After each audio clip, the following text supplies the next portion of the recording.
Nesse segundo vídeo, para mostrar como a planilha funciona, eu vou começar do zero, como se fosse montar ali uma carteira e assim eu consigo demonstrar as funcionalidades que a planilha tem. É importante ressaltar que eu acredito que qualquer pessoa consegue investir atualmente em renda variável, seja pela facilidade que tem de disponibilidade de corretoras, seja pelo baixo custo que envolve as transações, em regra. Então, eu vou fazer aportes com valores pequenos justamente para demonstrar isso, que não precisa ter muitos recursos para fazer investimento. E nessa demonstração, a carteira será composta por 3 ativos e vou considerar que os aportes sejam ali vou colocar R$ 150, só para demonstrar como se fosse R$ 150 por mês. Então, o primeiro aporte, primeiro mês, R$ 150, para mostrar como será feito. A primeira coisa que tem que ser inserido é na aba ativos, e aqui nós vamos inserir os ativos que fazem parte da carteira. Como disse no vídeo anterior, o máximo 21 ativos. O ponto de partida aqui é o seguinte: pressupõe que o investidor, quando faz a escolha dos seus ativos, já fez uma seleção daqueles que ele considera melhor. Feita essa seleção, coloca esses ativos na carteira. A partir desse momento, é como se todos os ativos tivessem pesos iguais, ou seja, todos têm ali a mesma qualidade para receber os investimentos. Então, por exemplo, eu vou trabalhar com 3 ativos aqui. E se eu for colocar, fazer ali o aporte de R$ 3.000, é como se eu quisesse que R$ 1.000 fosse distribuído para cada ativo, de maneira igualitária. Claro que com a variação do preço, nem sempre vai bater exatamente essa divisão, mas é isso que a planilha busca fazer. Aqui eu vou colocar 3 ativos, mas o que eu escolhi, só para que fique claro, não é uma indicação, é apenas para fins explicativos. E como eu falei que eu vou trabalhar com aportes de valor pequeno, de R$ 150, por exemplo, não adianta eu escolher ativo que tenha um preço alto. Então, só para demonstração, eu acabei escolhendo uma ação, um FII e um ETF com valores menores para demonstrar como seria ali a distribuição dos recursos entre esses ativos. Eu vou inserir aqui, essa é a primeira fase quando vai utilizar essa planilha, que é a inserção dos ativos na carteira. Então, o primeiro ativo é a ação Itaúsa 4, o segundo ativo é o FII Kiso 11 e o terceiro ativo é o ETF NASD 11. Pronto, então eu inseri esses 3 ativos na minha carteira. Essa aba ativos ela não vai ser usada com muita frequência porque é prudente que não ocorra ali todo mês uma grande troca de ativos, né? Então ela funciona assim: quero colocar um ativo na minha carteira, a primeira coisa que eu tenho que fazer é inserir esse ativo nessa aba. Não quero mais fazer investimento em determinado ativo, exclui esse ativo dessa aba. Então, feito isso, o ativo já faz parte da carteira. Essa simples inserção não altera nenhuma das outras abas, mas ela influencia no direcionamento dos recursos. Após a inclusão dos ativos na carteira, vamos pensar agora que será feito o primeiro aporte de dinheiro para fazer o investimento. O que deve ser feito? Na aba Aportes e Retiradas, eu vou na data, então, por exemplo, hoje, dia 6/3/2024, o valor do aporte, eu vou colocar R$ 150, e aqui, se quiser colocar um histórico, por exemplo, qualquer coisa, mas depósito para investimento.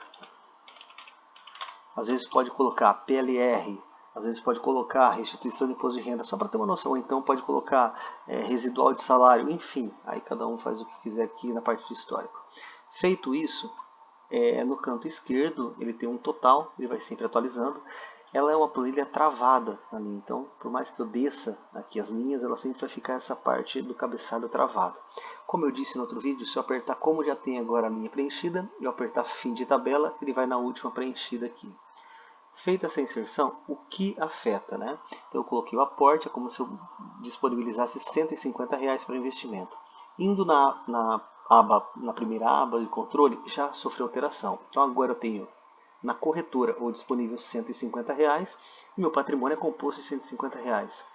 Como tem um valor disponível para investimento, e sempre vai aparecer aqui essas duas linhas verdes, né, dizendo operação pendente a realizar. Por quê? Porque na aba operações tem transações a serem realizadas. Indo para a aba operações, aqui faz toda a diferença da planilha. Automaticamente, de acordo com os ativos que foram inseridos na sua carteira e também de acordo com o valor atual dos ativos que já existem na carteira, a planilha faz uma distribuição o mais equitativa possível das compras que devem ser realizadas nesse caso. Então, ela está sugerindo 5 Itaúsa ao preço de 10,28. Esse preço aqui é o valor atualizado do ativo. Claro que quando o mercado estiver aberto, eu já disse no outro vídeo, vai ocorrer ali um delay de no máximo 30 minutos, porque é uma ferramenta gratuita e é o que é disponibilizado pelo Microsoft. Uma dica: caso a planilha esteja aberta há algum tempo, antes de fazer, depois que incluiu, né, fez o aporte e tal, antes de fazer a impressão desse resumo, quando eu apertar imprimir resumo, ele vai imprimir basicamente essa tela aqui, ó. Vai imprimir essa tela que vai facilitar no controle. Tem a opção de fazer uma atualização manual das cotações, desde que o Google Finance tenha sofrido atualização. Então é só vir aqui em opção dados, atualizar tudo novamente. Se tiver alguma atualização para ser feita nos valores, ela será feita e aí vai manter o mais atual possível o preço dos ativos.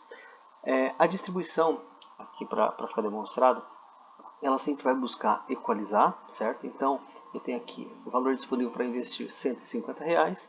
Essas são as quantidades, os ativos, se é para comprar ou para vender, o preço da ordem, e aqui tem a totalização. Ó. Então, total de contratos 14, valor necessário para compra 142,68.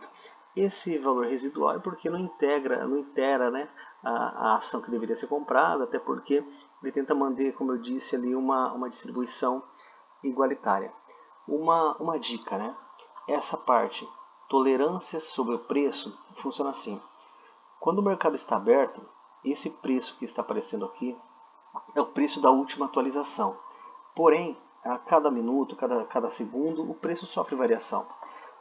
Corre o risco de imprimir essa parte, entrar na corretora e o preço, por exemplo, da Itaúsa, ao invés de estar 10,28, está 10,35.